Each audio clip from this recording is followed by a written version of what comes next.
Welcome to my folding video. Today we're going to fold sweaters, we're going to fold cardigans, and we're going to fold sweaters. These could be cashmere, wool, cotton, doesn't matter, but I'm going to show you a technique using a clipboard. This is kind of fun.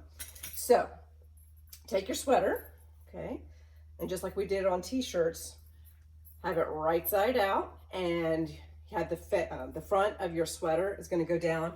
I'm going to do this on the floor here. Most likely you're going to do this on your bed or on a table, but this is just an easier way to show you the technique.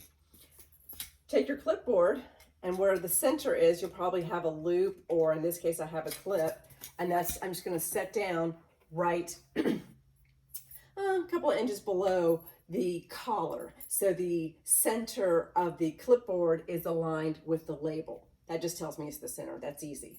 So I'm going to take my sleeve and then fold it over till it meets that clipboard.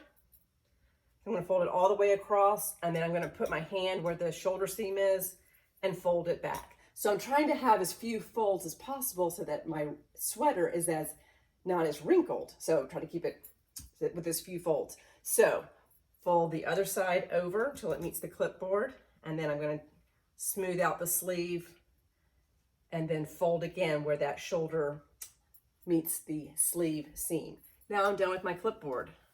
I can pull it out, and I just take the bottom and have it meet the top. Now, if you are just stacking, isn't that pretty? If you're just stacking your sweaters on a shelf, you can do it this way. Just leave this folded. Or if you're going to put it in a drawer, you may want to fold it again, i.e. file fold, so that your sweater doesn't take up as much space, and then it can fit in a drawer. I'm not actually going to put this in a drawer. I'm going to set it to the side. So let's do the same technique also for cardigans. Now, this cardigan is actually a V-neck cardigan, so I don't actually have as many buttons, but you could apply the same technique towards a regular cardigan. I like to button at least the top, top button, bottom button. If you have a whole row of buttons, you might want to go ahead and button maybe every other one. You just want to make it as easy as possible to lay the sweater out flat. And if you don't have as many buttons, it's going to pull and gap, and then you're going to have wrinkles in your sweater. So I take this. This is my cardigan. Let me do one more button just to make sure.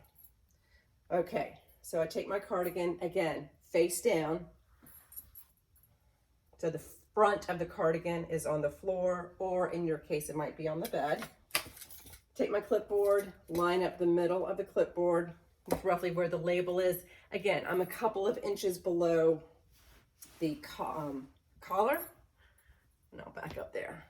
All right.